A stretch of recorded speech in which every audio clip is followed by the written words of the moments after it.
Halo jagoan energi, apa kabar? Semoga semua sehat-sehat selalu. Kembali lagi di podcast Energy Drink, podcastnya PYC. Kali ini bersama saya Vivi, saya adalah salah satu peneliti di PYC. Dan kali ini adalah episode podcast Energy Drink terakhir di season ini, tahun ini. Tenang, masih ada tahun depan, teman-teman.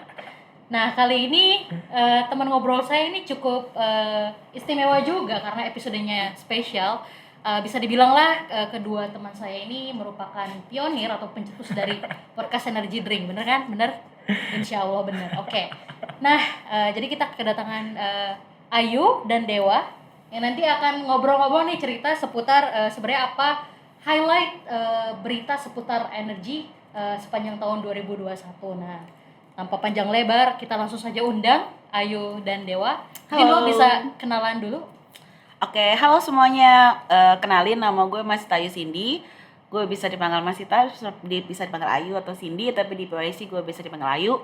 Gue riset koordinator untuk subdepartemen Energy Economic and Financing. Apa kabar? Baik. Oke, silakan lo mungkin Dewa. Halo jagoan energi, balik ketemu gue lagi Dewa. Jadi di sini gue persis sama seperti Ayu, gue juga peneliti di sini. Tapi yang sedikit beda gue dengan Ayu adalah untuk research yang gue bidangin saat ini bergerak di bidang environmental and energy management. So check it out ya guys. Oke. Sip, thank you Ayu Dewa untuk perkenalannya. Jadi sebenarnya terakhir kita melakukan ajang ngobrol-ngobrol bersama ini adalah tahun lalu, yang judulnya adalah Kaleidoskop 2020. Jadi tahun lalu kita ngobrolin soal energi sepanjang 2020. Nah, kali ini juga sama nih, kita akan ngobrolin soal hot issue lah yang hit di tahun 2021 soal energi. Nah, mungkin ada yang mau cerita nggak menurut kalian nih highlight terhip untuk sektor energi sepanjang 2021 apa aja? Siapa yang mau mulai dulu nih? Kayak gue dulu deh nggak apa.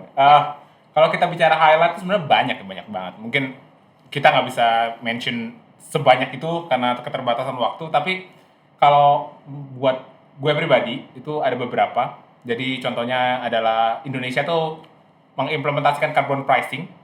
Itu baru terjadi di akhir tahun 2021 ini, dan itu adalah langkah yang sangat menarik untuk kita kaji.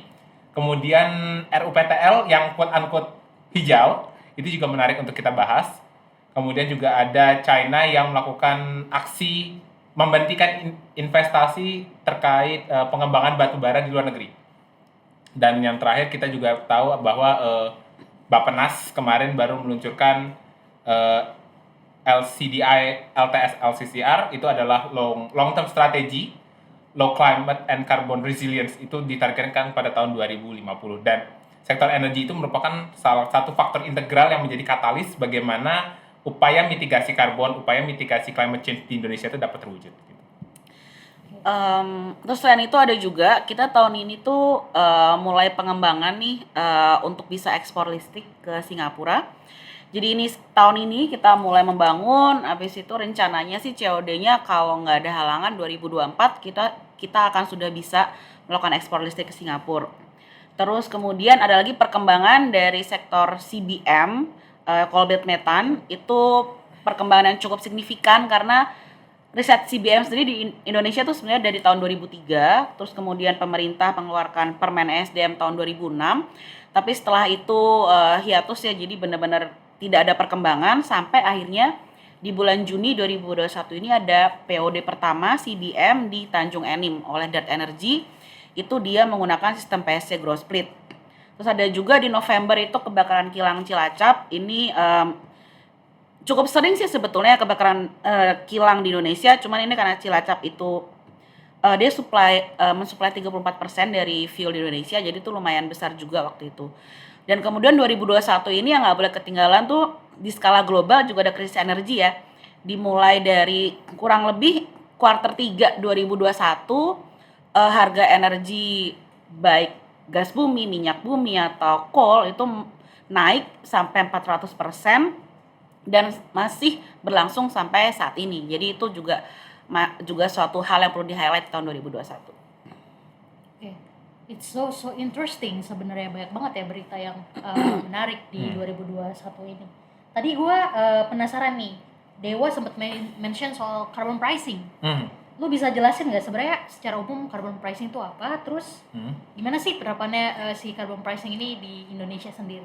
Oke, terkait carbon pricing ya. Jadi mungkin kita bicara kayak konteksnya sederhana dulu ya. Misalkan kalau kita bicara carbon pricing, itu secara sederhana bisa digambarkan kayak ketika seseorang itu atau misalkan sebuah badan atau lembaga itu mengemisikan sebuah karbon, itu yang akan dikenakan charge, dikenakan biaya, gitu. Nah, untuk menerapkannya ini pun ada dua jenis yang cukup familiar buat kita ya. Itu ada namanya carbon tax, itu sederhana ketika ada emit, atau ada pajaknya, atau carbon trading, itu ketika semua lembaga itu memiliki suatu cap, batas atas. Jadi semua fasilitas itu berusaha agar tidak melebihi cap yang udah ada. Kenapa? Karena ketika capnya itu ternyata lebih rendah, nah selisihnya itu bisa diperdagangkan. Itulah makanya kita sering mendengar dengan istilah emission trading scheme atau ETS. Nah, di Indonesia sendiri, kedua kebijakan ini diatur dalam peraturan yang berbeda. Kalau kita bicara tentang carbon tax atau pajak karbon yang lebih familiarnya di Indonesia, itu diatur dalam Undang-Undang Harmonisasi Peraturan Perpajakan atau HPP. Jadi koridornya udah undang-undang. Sedangkan untuk emission trading itu dalam peraturan presiden terkait nilai ekonomi karbon. Jadi ada dua peraturan yang berbeda dan itu juga dikeluarkan dalam waktu yang berbeda. Seingatku, carbon tax itu dikeluarkan sebelum COP26, sedangkan peraturan mengenai ETS itu baru setelah COP26. Jadi aku bisa melihat bahwa Indonesia itu merespon hasil COP26 melalui kebijakan si ETS itu. Nah, kalau kita bicara tentang implementasi, jadi untuk saat ini Indonesia masih menargetkan sektor PLTU terlebih dahulu. Masuk akal karena SDM itu kan beberapa waktu lalu melakukan pilot project terkait emission trading scheme untuk beberapa PLTU, dan itulah yang akhirnya dicoba untuk menguji bagaimana kinerja dari ETS ini. Jadi Indonesia ingin melihat dari rentang April 2022 hingga 2025 bagaimana sih trading scheme ini akan berjalan gitu. Nah, carbon tax ini masuk ketika PLTU nanti ini produksi emisi dari PLTU ini melebihi dari cap yang sudah ditetapkan. Jadi exit dari carbon emission ini itu yang nanti akan diberikan pajak. Nah, untuk harganya sendiri juga cukup menarik nih. Awal-awal diskursus mengenai carbon tax itu, pemerintah awalnya menargetkan sebesar Rp75.000 per ton CO2 emission. Tapi setelah melalui berbagai macam diskusi, akhirnya turun ke Rp30.000 per ton CO2 emission. Mungkin ini nilainya setengah ya, kalau misalkan 30.000 banding 75.000 kan setengah. Tapi kita perlu melihat bahwa ini adalah mungkin bisa aku katakan sebagai baby step ya. Jadi baby step itu kita juga perlu harus realistis untuk mempertimbangkan multiplier effect-nya seperti apa sih ketika kita menerapkan carbon pricing ini apalagi skala nasional gitu. Jadi perlu untuk kita monitor, perlu untuk kita kaji bersama, dan nanti setelah tahun 2025 baru kita lihat sektor mana saja selain PLTU yang akan dibebankan pajak karbon ataupun trading scheme-nya nanti gitu. Jadi untuk skema yang ada sekarang untuk PLTU terlebih dahulu, sudah ada belum sih sebenarnya kebijakan resminya untuk penetapan harga gitu, Wak? Kalau harga tadi udah dalam undang-undang perpajakan itu udah ada, yang sebesar 30.000 itu dalam undang-undang perpajakan, tapi yang belum itu adalah lebih ke peraturan, lebih ke teknisnya. Jadi kan kalau kita bicara payung hukum, undang-undang tuh ada di atas, itu memayungi segala bentuk kebijakan yang akan terkait dengan hal tersebut gitu. Nah, yang perlu dinanti sebenarnya itu lebih ke perpresnya, peraturan teknisnya seperti apa. Terus nanti misalkan pajak karbon itu nanti revenue-nya akan diturunkan kemana. Karena kalau kita baca di undang-undangnya itu, posisi Indonesia terkait revenue dari pajak karbon tersebut masih open untuk segala macam kesempatan, yang artinya bisa digunakan untuk mendorong renewable energy, tapi juga memungkinkan untuk digunakan untuk pengembangan sektor-sektor yang seperti kesehatan, pendidikan gitu. Nah, yang menjadi catatan sebenarnya kan pajak karbon ini berbeda dengan pajak-pajak lainnya. Jadi pajak karbon itu adalah upaya kita untuk mengkuantifikasi eksternalitas negatif yang selama ini nggak pernah kita tanggung sebelumnya gitu, yaitu carbon emission. Jadi idealnya revenue dari pajak karbon itu harusnya diberikan kepada sektor-sektor yang mampu menunjang pengembangan renewable energy, karena ibaratnya oke kita dapat uang pemasukan baru, terus ini kan bisa menjadi suatu sumber investasi kan. Nah, sumber investasi itu bisa diarahkan untuk pengembangan renewable energy, terutama untuk daerah-daerah yang sebenarnya cukup remote. Jadi kalau menurut lo sebenarnya si revenue ini bisa untuk mendorong renewable energy gitu ya? Bisa banget, bisa banget. Jadi si carbon pricing ini menurut lo gimana sih selain revenue ini bisa mendorong berkembangnya renewable energy? Oke. Kalau konteksnya untuk mengembangkan renewable energy sangat mungkin ya, karena ibaratnya pajak itu kan salah satu pemasukan negara, jadi ketika itu di channel untuk pengembangan renewable energy itu sangat mungkin. Tapi kalau kita melihat dari perspektif perusahaan misalnya, kan perusahaan pasti membutuhkan energi untuk kesehariannya kan. Tapi ketika misalkan ada pajak karbon dan emisi karbon mereka akan dihitung dan itu akan memberikan peningkatan jumlah biaya operasional yang sebelumnya nggak pernah diperhitungkan, maka by logic mereka tuh akan mendorong namanya efisiensi energi, atau mungkin mereka akan memasang solar PV di fasilitas mereka. Jadi secara garis besar itu akan mendorong pengembangan renewable energy pun dengan energy efficiency gitu.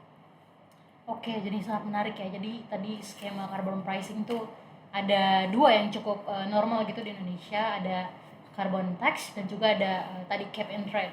Terus juga bisa banget nih sebenarnya si carbon pricing ini diharapkan ke depannya bisa mendukung dan mendorong perkembangan renewable energy. Oke, thank you Dewa sharingnya. Tadi Yes. tapi gue masih mau nanya lagi nih. Tadi lu mention soal RUPTL hijau. Oke. RUPTL hijau. Nah, Oke. mungkin lo bisa sedikit cerita nggak sih sebenarnya RUPTL hijau ini isinya apa sehingga bisa disebut RUPTL hijau? Terus strateginya apa aja sih di dalam RUPTL tersebut? Oke. Ketika aku baca RUPTL yang baru ya, itu di state jelas banget di state. Mungkin kalau teman-teman nanti bisa buka dokumennya, itu ada di Dirjen Gatrik atau buka dari website PLN. Ditulis itu RUPTL paling hijau yang pernah disusun sebelumnya. Betul banget. Aku setuju. Tapi ada hal yang perlu dijadikan catatan gitu. Tapi sebelum membahas catatannya itu, jadi sebenarnya di dalam RUPTL itu ada 4 strategi. Jadi strateginya itu adalah pertama lebih ke mendorong penggunaan renewable energy, sehingga nantinya ketika ada PLTU phase out di Indonesia, harga itu tidak terlalu signifikan berubahnya gitu. Yang pertama, yang kedua itu memasifkan penggunaan solar PV. Itu cukup masuk akal karena kita melihat tren perubahan harga solar PV itu semakin menurun.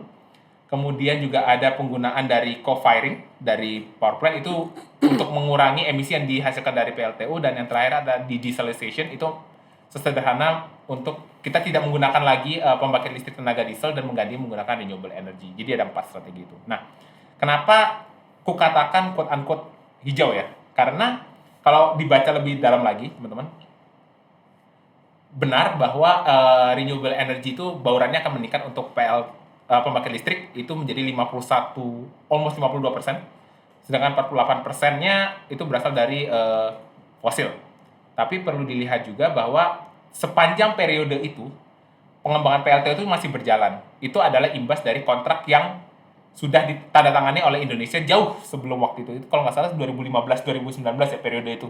Jadi kita nggak bisa serta-merta karena RUPTL kita harus mendorong renewable energy, jadi proyek itu nggak bisa dilanjutkan. Enggak. Karena ketika kita memutuskan itu tidak melanjutkan, maka konsekuensinya adalah Indonesia akan dapatkan penalti. Misalkan dari fasilitas itu atau perusahaan itu mereka merasa dirugikan atas kebijakan yang sepihak gitu.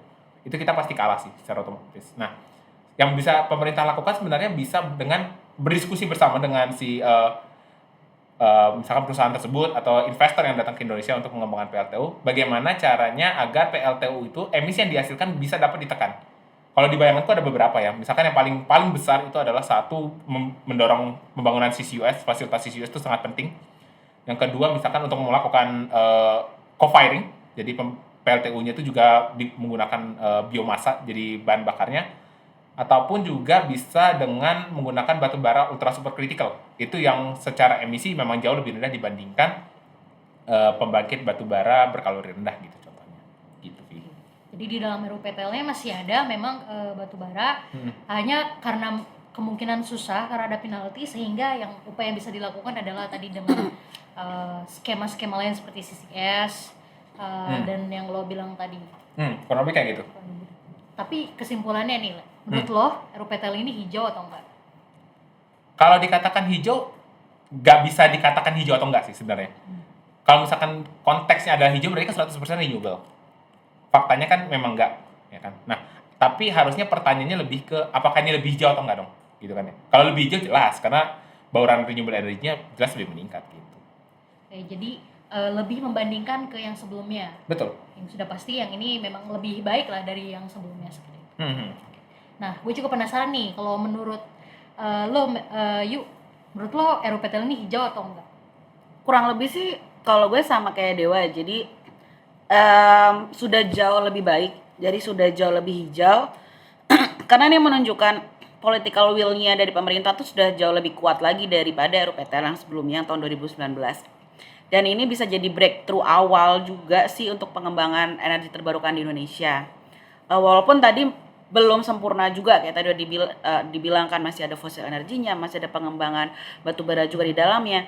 Tapi kalau gue pribadi nih ya, gue lebih suka sama dokumen atau rencana yang memang lebih realistis, tapi pada saat kita implementasi itu memungkinkan dan juga kita konsistensi untuk ke arah yang lebih baik secara perlahan daripada kita langsung mengeluarkan peraturan yang kelihatannya benar-benar bagus tapi ternyata kita nggak bisa mengimplementasikan, kita nggak tahu how to enforce it, itu akan lebih bermasalah. Jadi menurut gue ini sudah dalam tahap yang benar lah selama nanti ya, tapi kita harus lihat lagi ke depannya apakah itu konsisten atau memang bisa diimplementasikan, itu kita harus lihat. Tapi dokumennya sendiri sudah cukup bagus kalau menurut gue gitu. Jadi sebenarnya sudah cukup angin segar sebenarnya untuk renewable energy ya, karena tadi Paling realistis lah menurut gue. karena lu juga sempat mention tadi kita sempat hiatus untuk pengembangan renewable energy sendiri, tapi dengan adanya ini mungkin agak sedikit berkembang. Cuman tadi yang perlu ditekankan adalah gimana implementasi ke depannya gitu. Iya. Perlu kita kawal gitu. Yes. Oke, cool. Alright. Ya, terus tadi juga menarik nih. Ayu sempat mention tentang krisis energi Yes. yang lagi hot-hot di bulan-bulan akhir ini ya sebenarnya. Lu bisa cerita nggak sih sebenarnya apa yang dimaksud energi krisis itu sendiri? Terus penyebabnya tuh apa gitu? Oke. Kalau krisis energi yang sekarang terjadi ini sebetulnya lebih ke lonjakan harga sih. Ya lonjakan harganya juga disebabkan karena supply yang terbatas gitu. Tapi lonjakan harganya ini lumayan signifikan gitu. Jadi dari oil itu kurang lebih ya dari sekitar harganya naiknya berapa ya dia tuh? Dia lumayan signifikan banget sih. Kalau misalnya let's say terakhir itu mungkin sekitar masih 80-an, gue belum ngecek untuk hari ini, cuman sempat sampai $80. Kemudian untuk batu bara itu naik sampai 40%, gitu juga natural gas naiknya juga signifikan dari sekitar $6 per MMBTU. Kalau batu bara itu naik sampai $30 per MMBTU. Jadi benar-benar hampir semua energi fosil ini naiknya itu nggak main-main gitu. Dan tahan lama gitu, dari mulai Q3 awal sampai ini udah mau selesai 2021 nih harganya masih kurang lebih fluktuasinya masih di level-level itu. Jadi itu akhirnya orang-orang menyebutkan sebagai energy crisis. Dan kalau alasannya kenapa energy crisis itu ada dua penyebab. Dari supply-nya iya, dari demand-nya iya gitu. Dari supply-nya kenapa? Jadi dari berapa tahun lalu mungkin nih karena inisiatif kita juga rencananya ingin ke energi yang lebih bersih ya. Jadi investasi di sektor energi fosil terutama di mungkin eksploitasi itu udah berkurang sangat jauh gitu investasinya. Itu kan menyebabkan produksinya juga jadi turun. Nah, tapi di sisi lain pengembangan renewable energy itu juga belum semaksimal itu, belum signifikan sampai bisa 100% menggantikan fosil energi gitu. Nah, jadi ada gap nih di mana energi fosilnya investasi turun, tapi renewable energy juga naiknya tuh nggak sesignifikan sampai bisa benar-benar mensubstitusi 100%. Nah, itu ditambah lagi masalahnya dari sisi demand, di mana kita tahu dari tahun 2020 kita ada COVID. Itu kan ada penurunan demand ya. Nah, terus kemudian 2021 ini kan COVID udah sempat lumayan terkontrol kan tadinya. Nah, itu juga banyak institusi keuangan itu mereka menurunkan suku bunga akhirnya ekonomi naik lagi nih. Nah, ekonomi naik lagi kan kebutuhan energi jadi lebih tinggi ya. Nah, tapi si supply ini belum ready untuk menerima demand yang tiba-tiba naik. Nah, makanya terus ada gap di situ. Belum ditambah di Northern Hemisphere itu udah mulai winter juga, jadi mereka butuh energi yang besar untuk heating. Nah, jadi mereka kebutuhan energi makin besar, ditambah ekonomi recovery yang lagi naik, tapi supply-nya belum ready. Jadi itulah makanya ada energy crisis di akhir tahun 2021 ini. Jadi dari supply dan demand dua-duanya jadi penyebab sih untuk si krisis energi ini gitu. Jadi karena supply and demand itu sehingga terjadi Secara umum secara itu, umum. walaupun kalau di Eropa adalah masalah antara dispute Rusia dan Uni Eropa, cuman itu nggak sesignifikan dari si supply demand ini sih sebetulnya. Kalau kita zoom out dan zoom in, kalau zoom out Oke. secara zoom out. Kalau kita lihat secara global, impact-nya seperti apa sih energi krisis ini?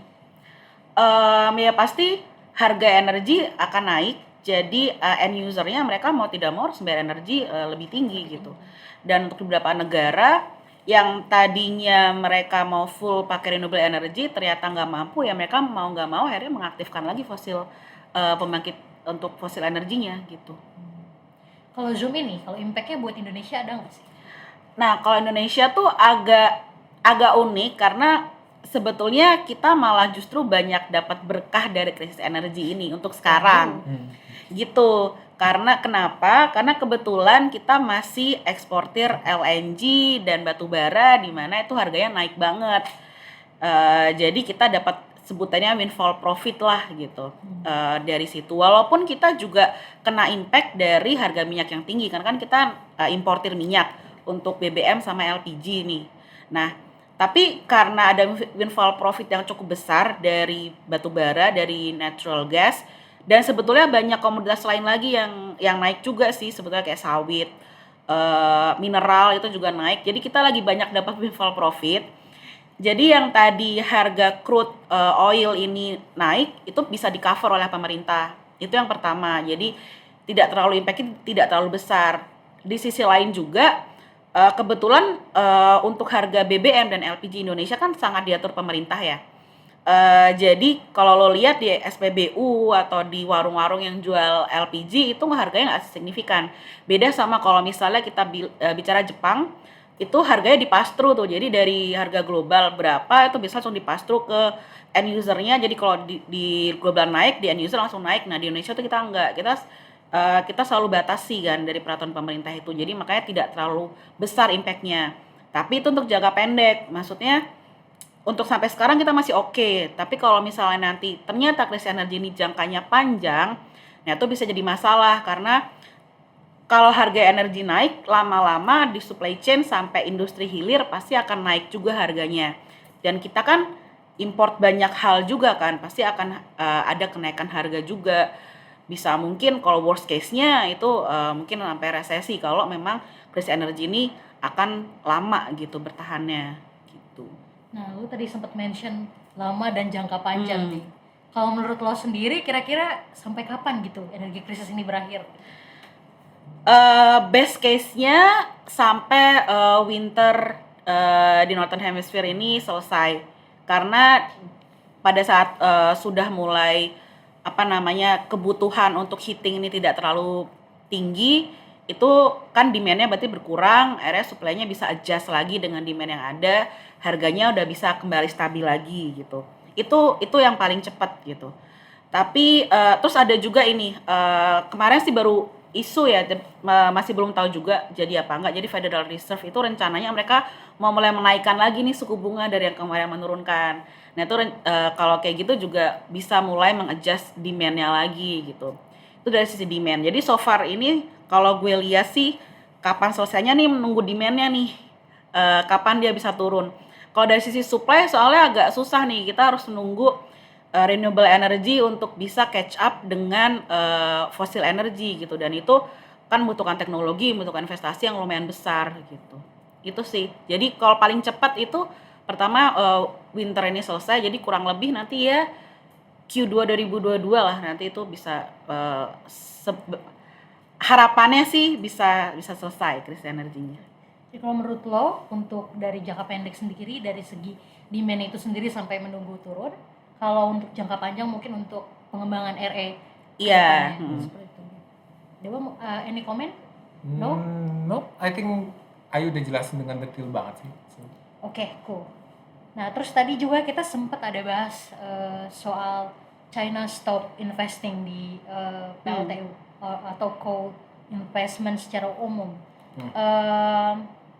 Ini kira-kira sebenarnya impact-nya tuh cukup besar nggak sih di skala global gitu untuk target kita sama-sama nih untuk achieving si net zero emission di 2060 atau sooner, menurut kalian?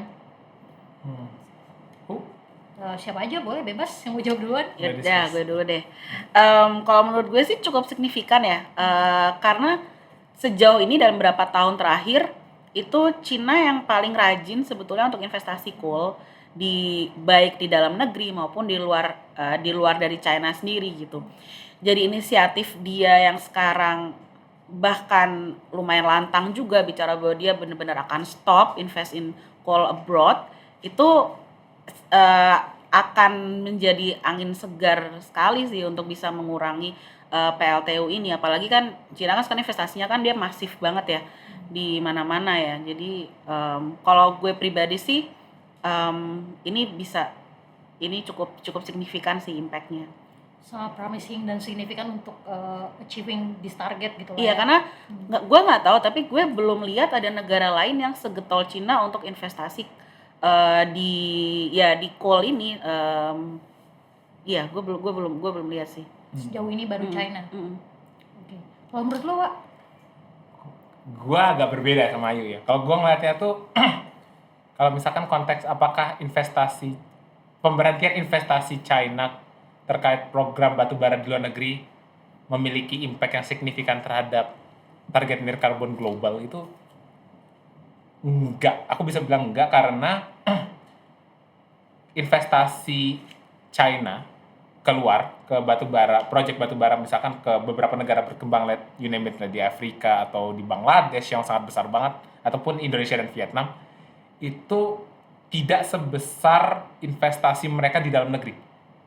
Jadi ketika konteksnya adalah nir karbon, bahwa yang sebenarnya paling krusial itu bukan hanya investasi China ke luar negeri, tapi ini kapan nih di China dalam negerinya itu juga phase out gitu, domestic coal usage-nya juga di phase out gitu. Nah itu menjadi tantangan karena kalau kita bicara tentang nir karbon global, itu kan kita bicara tentang negara-negara besar yang emiternya, misalnya you name it, India, di Asia ya, konteks India, Indonesia, ada China sangat besar banget. Nah kalau misalkan mereka benar-benar komit ya, konteksnya benar-benar komit untuk mengejar target nir karbon, mereka harus menekan penggunaan batu bara dalam negeri, dan itu yang nggak tergambar menurutku dari kebijakan Beijing ya untuk hal ini. Nah,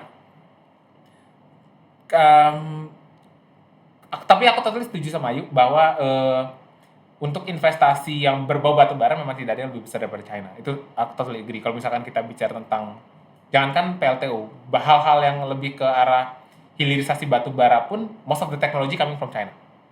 Jadi it's quite complicated in some way, karena kalau kita bicara target nir karbon memang butuh komitmen jelas dari China sendiri. Tapi untuk pengaruhnya ke negara-negara lain itu juga memiliki pengaruh besar. Jadi kayak akan sangat sensitif apabila kita mencoba mengkaitkan itu dengan aspek ketahanan energi. Jadi for sure is a breath of fresh air, tapi it's getting more complex karena kita harus melihat skala juga di dalam negerinya si China itu sendiri. Sampai sejauh ini lu tahu nggak sih kalau skalanya sendiri tuh cukup besar apa nggak di China sehingga sesignifikan itu gitu untuk contribute ke CO2 emission? Kalau dari pemahamanku ya, tuh China kan termasuk top 5 emitter kan. Jadi memang butuh usaha dalam negeri itu emang harus sangat besar gitu. Jadi artinya hal-hal yang berbau penggunaan fosil energi dalam negeri itu memang harus mereka tekan. Tapi kalau kita bicara tentang kebijakan China untuk stop investment, apakah itu mempengaruhi dalam negeri? Enggak dong. Bisa jadi. Karena yang aku pahami adalah ketika China stop investment itu, mereka justru membangun PLTU di China. Yang artinya apakah itu menjawab pertanyaan bahwa itu akan berdampak signifikan terhadap capaian target net karbon kan enggak, karena ya kalau stop investment tapi bangun PLTU ibaratnya kayak lu mindahin PLTU dari satu tempat ke tempat lu dan lu emit karbon kan. Maksud gua kayak nggak sesignifikan itu gitu. Jadi harus di note juga. Ini gue juga jujur baru tahu gitu, baru kepikiran oh iya bener juga, harus lihat juga di dalam meskipun di luar udah stop gitu ya. Kalau gue penasaran menurut pandangan lo, yuk kalau dampak ini ke negara-negara kayak kita, negara-negara berkembang tuh seperti apa ya? Kalau menurut gue sih, ini waktu kemarin baca beritanya itu menurut gue sih semua orang seharusnya terkejut ya, semua orang sektor energi, karena tahu selama ini gimana sih China itu investasi besar-besaran di coal dan macam-macam, terus tiba-tiba out of nowhere ada berita itu muncul gitu. Itu sangat mengagetkan sih menurut gue buat semua negara termasuk Indonesia. Cuman untuk impact-nya sendiri kalau menurut gue sih nggak terlalu signifikan. Kenapa? Karena pemberhentian investasi coal itu tuh sudah dari beberapa tahun yang lalu itu sudah banyak inisiatif itu. Jadi sudah banyak negara yang stop, banyak financial institution yang stop investasi di coal, dan tuntutan sosial untuk bisa ke arah energi lebih bersih itu juga sudah semakin kuat. Jadi negara-negara kayak Indonesia dan yang lain itu juga kita semua sudah mengarah ke sana gitu. Jadi pada saat Cina bilang dia akan stop investasi di coal, kalau menurut gue itu tidak akan terlalu merubah rencana jangka panjang negara-negara yang kayak Indonesia yang sampai sekarang masih menggunakan coal, karena ke depan mereka pasti rencananya memang akan phase out dari coal juga gitu. Itu sih kalau dari pandangan gue. Kalau lu Wak, ada pandangan nggak soal ini? Gua nggak terlalu kaget ya kalau pas China stop investment di coal itu, karena kalau misalkan kita track back gitu ke belakang, sebelum China memutuskan itu sebenarnya China tuh sudah ditekan sama G7. Jadi sebelum COP26 itu G7 itu kumpul. Terus salah satu poin besarnya adalah coal phase out. Itu menjadi headline lah di mana-mana, dan itu tuh sudah menjadi sinyal sebenarnya kayak oke, kayaknya semua negara mulai beralih ke sana.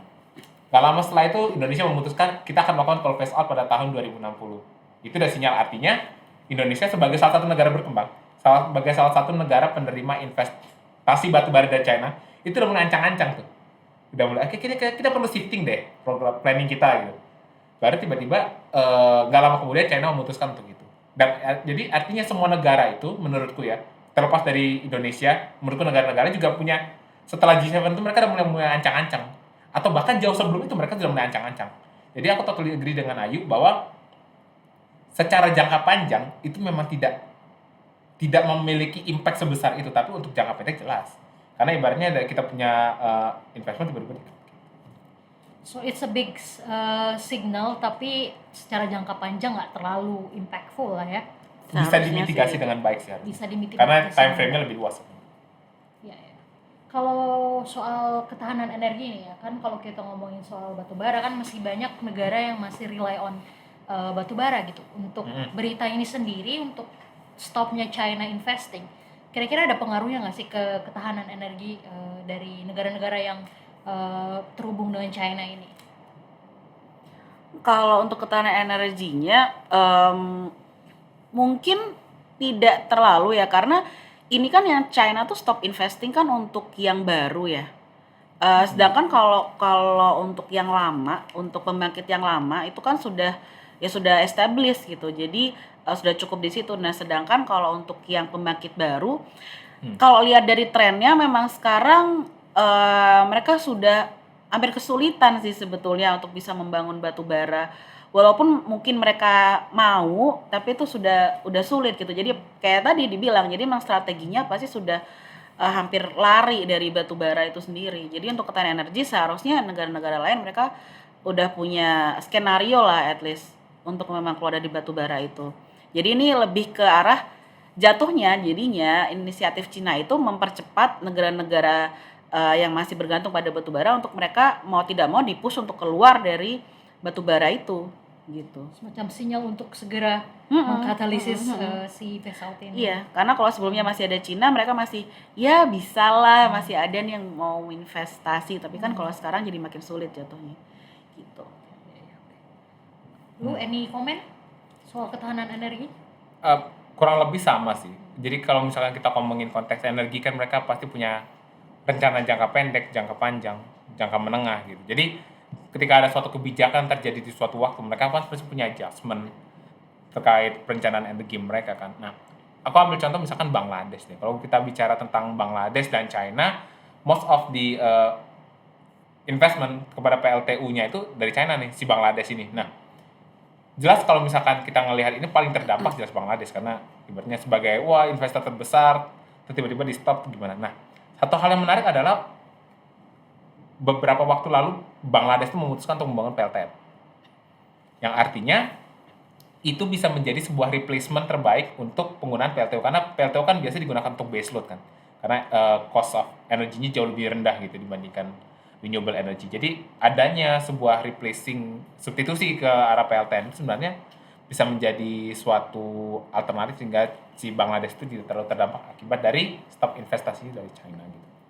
Menarik. Jadi sebenarnya itu adalah sebuah sinyal besar gitu untuk mendorong katalisis dari si coal phase out ini dari China. Tapi sebenarnya semua negara juga udah ancang-ancang ya untuk ketahanan negerinya. Seperti contoh tadi yang Dewa sebut soal Bangladesh yang juga bangun PLTN seperti itu.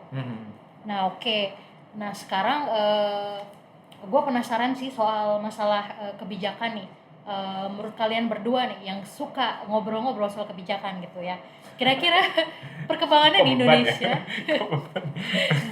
Ngobrolnya nggak kebijakan doang sih. iya sih banyak yang diobrolin ya, gibah-gibah energi gitu ya.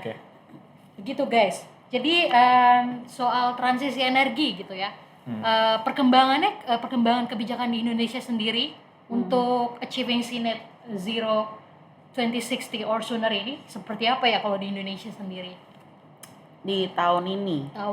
Dan mungkin kalian predict something about the kebijakan gitu. Kalau untuk tahun ini, kalau gue pribadi merasa tahun ini banyak sekali improvement ya, terutama untuk kita bisa mencapai energi yang lebih bersih di tahun ini gitu. Kalau dibandingkan mungkin 3 tahun ke belakang 2021 jauh lebih banyak improvement gitu, kayak tadi dibilang airnya HPP yang dalamnya ada carbon tax airnya keluar. Habis itu RUPTL yang jauh lebih hijau. Terus juga ada revisi yang kebijakan PLTS atap yang benar-benar signifikan dari eksplorasi 65% jadi tiba-tiba 100%, walaupun ada pro cons-nya juga di sana. Jadi lumayan banyak kebijakan yang cukup mendobrak sih tahun 2021 itu untuk clean energy gitu. Tapi itu dari sisi kebijakan. Nah, sekarang tantangannya adalah kebijakannya sudah cukup bagus, tapi next adalah ya how to enforce it gitu. Itu yang gue tekenin sih. Kebijakan bagus, tapi kalau misalnya ujung-ujungnya kita tidak mengimplementasikan dengan baik ya agak percuma juga gitu sih. Jadi perlu di highlight implementation sama enforcement tuh ya, Tuh. perlu dikawal. Betul. Kalau lu mau spill mungkin kira-kira soal RUU EBT mungkin? Oh wow. I have no idea about RUU EBT sekarang ya. But kalau misalkan pertanyaannya bagaimana perkembangannya, jelas maju ya. Sesederhana gue ngeliat bauran EBT meningkat, jelas itu progres tuh. Kita nggak boleh menegasikan angka itu kan. Nah, pokoknya kalau misalkan konteksnya terkait tantangan sih kurang lebih sama kayak Ayu ya. Lebih ke bagaimana enforcementnya. Kemudian kalau gue lebih ke depan itu kita jadi punya tantangan, misalkan kayak kita punya resource batu bara yang besar. Kalau kita bicara dengan konteks ketahanan energi kan kita nggak boleh menegasikan satu sumber energi kan. Jadi ibarat caranya semua resource yang tersedia di Indonesia itu bisa dimanfaatkan seoptimal mungkin. Optimal dalam arti bukan hanya untuk digunakan tapi bisa dipertanggungjawabkan. Baik bagaimana itu bisa dirasakan oleh masyarakat pun juga bagaimana itu bisa mendukung sustainable environment kita gitu. Jadi poin dari enforcement ini penting. Poin dari pengembangan EBT juga sangat penting, apalagi kemarin ada Perpres EBT yang terkait harga itu memberikan sebuah sinyal komitmen pemerintah. Tapi untuk kedepannya, enforcement itu penting dan beberapa peraturan-peraturan yang menurutku bisa mendorong investasi, misalkan terkait RUU Migas yang akan di carry over di tahun depan, RUU EBT sekarang posisinya di mana. Nah, itu juga perlu dieksekusi secepat mungkin. Plus kebijakan-kebijakan pendobrak dan butuh kebijakan pendukung, misalkan kayak Perpres terkait dengan carbon pricing seperti apa. Itu juga perlu Jadi yang perlu di-highlight lagi adalah soal bagaimana nih nasib RUU EBT juga ya. Masih jadi PR kita semua berarti. salah satunya. Salah satu. Kita nggak tahu, kita nggak bisa predik apa yang ada di depan kan. Tapi Ya. but it's something yang bisa jelas bisa diukur ke depan. Diharapkan ada teknisi. Harapannya di 2022 sih, itu jadi harapan 2022. Semoga ya nggak cuma RUU EBT sih, sebetulnya RUU Migas juga ya kalau kita bicara ketahanan energi. Hopefully sih tahun depan. RUU Migas tuh udah lama banget sih. Iya. Berapa tahun tuh? I think 4-5 tahun. 5 years. Tapi yang pasti kemarin berita terakhir itu akan di carry over ke tahun 2022. Ya jangan sampai di carry over ke 2023. Janganlah. Itu mah di carry ganti presiden juga di carry. Ya semoga ya 2022 ya dua-duanya. Dua-duanya. 2022 dua-duanya. Kai. Sip. Menarik nih soal ketahanan energi ini ya. Kadang kayak agak bingung soal ketahanan energi dan transisi energi. Kalau kalian menanggapi hal ini gimana sih untuk bisa meningkatkan ketahanan energi tapi in the same way at the same time kita juga mitigate untuk achieving si net zero carbon itu untuk transisi gitu. Kalian gimana nih? Kalau gue liatnya ketahanan energi itu goal yang harus di achieve tiap poinnya. Kalau menurut gue, sedangkan transisi energi itu proses. Jadi pada saat kita melakukan energi transisi, kita harus melihat juga ketahanan energinya gitu.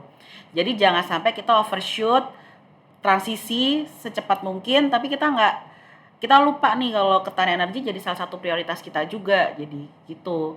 Itu kalau gue lihat. Jadi memang harus jalannya selalu bersama-sama gitu. Makanya pada saat kita membuat atau memformulasikan roadmap untuk energi transisi, ya di tiap fase itu kita harus perhatikan ketahanan energi kita gimana, jadi udah ready atau belum gitu.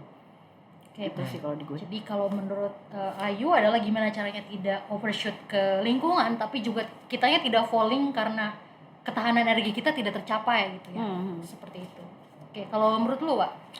Kalau menurut gue sih, misalkan konteksnya tentang tadi ketahanan energi, terus juga menjawab isu tentang climate change, kuncinya adalah di transisi. Nah, transisinya itu bukan setuju dengan Ayu overshoot yang kita fokus, oke, kita shifting 100% gitu. Tapi memang harus ada sesuatu yang lebih terukur gitu. Nah, untuk mencapai sesuatu yang terukur tuh semua pihak, semua stakeholders tuh punya peran, baik dari pemerintah yang menyiapkan peraturan plus kepastian hukum untuk berinvestasi, butuh juga dari perusahaan untuk yang berinvestasi dan mendukung pengembangan, pun juga dengan akademisi yang mendorong riset-risetnya. Nah, itu menurutku peran dari akademisi ini salah satu kunci yang menurutku sudah mulai jarang terdengar lagi gitu. Jadi harusnya orang tuh, maksudku universitas tuh, ayolah kita mulai mendorong riset bersama, nggak perlu mengembangkan sendiri, bekerja sama dengan NGO, kolaborasi. Jadi suatu pendekatan yang bersifat top down itu bisa dibarengin dengan pendekatan yang bersifat bottom up. Terutama untuk daerah-daerah yang sebenarnya cukup remote karena akses ke arah energi itu juga cukup susah kan. Jadi ketika kita ngomong ketahanan energi itu is that only a matter of availability, tapi bagaimana accessibility, affordability, dan acceptability-nya juga tercapai semua gitu. Jadi semua faktor tuh harus terpenuhi gitu. Aku melihatnya seperti itu. Jadi bisa pakai dua pendekatan, baik top down ataupun bottom up. Yes. Dan semua role itu punya peran masing-masing yang sangat penting. Jadi dibutuhkan integrasi, kolaborasi. Yes. True. Okay. Nah, ini sebenarnya pertanyaan pamungkas di episode pamungkas di tahun pamungkas. Salah, di tahun 2021, sorry. Jadi kan Indonesia ini akan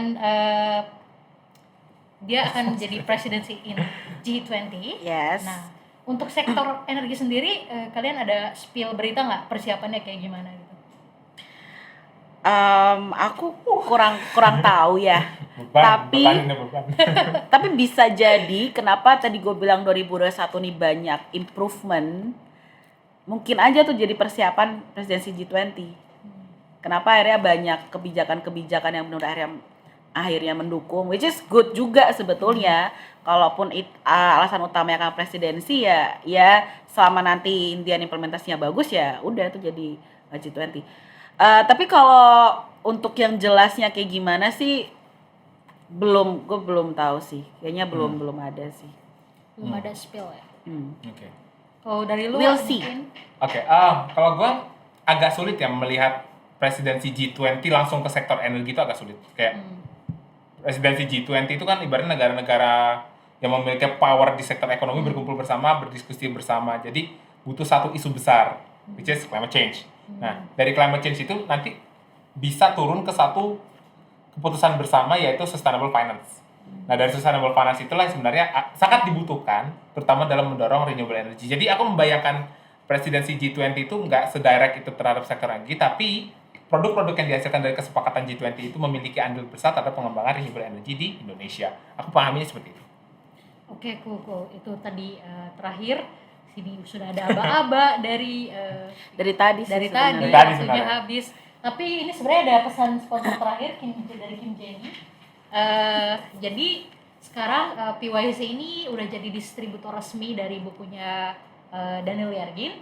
Beliau adalah bapak pemenang dari Pulitzer Prize, yang mana sangat terkenal sekali di US dan di seluruh dunia sebenarnya. Yang judulnya The New Energy, Climate, and the Clash of Nations.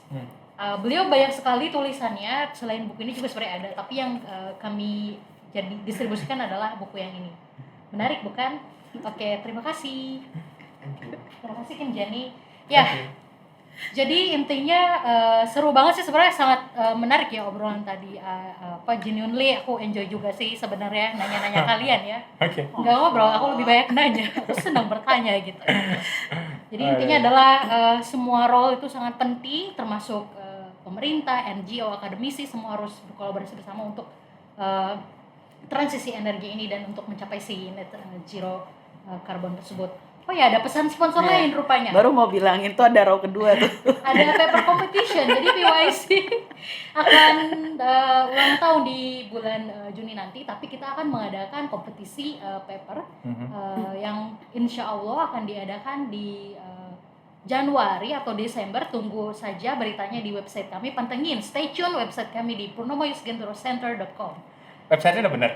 Insya Allah sudah benar. Dan sosial media, Sosial media kami juga kalian bisa cek, ada LinkedIn, ada Twitter, ada Instagram, ada Facebook. Kalian bisa cek juga, jangan lupa follow. Lalu juga selain Kaleidoskop tadi soal podcast ini, juga kita akan produce juga artikel soal highlight dan berita-berita hip soal sektor energi selama sepanjang 2021 juga. Itu tunggu juga ya, stay tune juga. Yes. Selain itu juga ada lagi nih sponsor lainnya, kita juga ada podcast 24/7 yang mana itu adalah berita mingguan seputar energi buat teman-teman yang lagi di jalan atau di mobil gitu, lagi iseng mungkin bisa ditemenin oleh podcast kami, podcast 24/7. Ternyata masih ada pesan sponsor lainnya, yaitu podcast Energy Drink episode 22 part 1 and part 2 soal ketahanan energi sebagai aspek transisi energi. Buat teman-teman yang tertarik soal politik seputar energi dan ketahanan energi, monggo cek di YouTube kami. Purnomo Yusgentoro Center. Okay. Sorry to start. It's okay. Alright, Yes. so terima kasih banyak Ayu dan Dewa. Sama-sama, Thank you. Vivi. Ada pesan terakhir nggak kalian? Nggak ada Nggak pesan ada. terakhir. Cukup sekian, thank you. Kita Pesan tutup. terakhirnya cuman ini, Merry What? Christmas and Happy New Year Oh, semua. iya. Happy Christmas and Happy New Year. Merry Christmas and Happy New Year. Happy Christmas. Oke. Oke, selamat tahun Thank baru. you. Selamat liburan dan hati-hati, tetap jaga kesehatan ya, jaga Yes. energi. Bye bye. Thank you.